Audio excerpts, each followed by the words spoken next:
রমজানের শুরুতে পাকিস্তানের বিভিন্ন বাজারে ইফতার সামগ্রী কেনার জন্য ভিড় জমান ক্রেতারা। তাজা ফল, খেজুর, পাকুড়া সহ ঐতিহ্যবাহী খাবারের চাহিদা তুঙ্গে। সন্ধ্যার আগেই দোকানগুলোর সামনে দীর্ঘ লাইন দেখা যায়। ভিড় করছেন ইফতার সামগ্রী কিনতে। তবে বাজারের এই ভিড়ের সঙ্গে পাল্লা দিয়ে বেড়েছে পণ্যের দামও। ফল ও অন্যান্য খাবারের দাম গত বছরের তুলনায় বহুগুণ বেড়ে গেছে বলে জানান ক্রেতারা। এতে নিম্ন ও মধ্যবিত্ত পরিবার বড় চ্যালেঞ্জের মুখে পড়ছেন।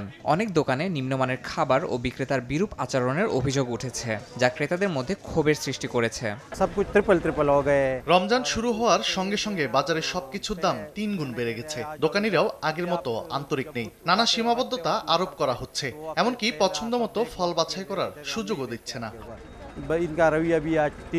উচ্চ মূল্যের কারণে অসন্তোষ থাকলেও রমজানের আত্মিক ও ধর্মীয় আবহ পাকিস্তানের মুসলিমদের মধ্যে অটুট রয়েছে। করাচির মসজিদ সহ বিভিন্ন ধর্মীয় স্থানে প্রথম দিনের ইফতার একসঙ্গে উদযাপন করেছেন মুসল্লিরা। ইফতার মাহফিলে কৃতজ্ঞতা ও আনন্দের অনুভূতি ছড়িয়ে পড়ে, যা সামগ্রিক পরিস্থিতিকে কিছুটা হলেও উজ্জ্বল করে তুলেছে।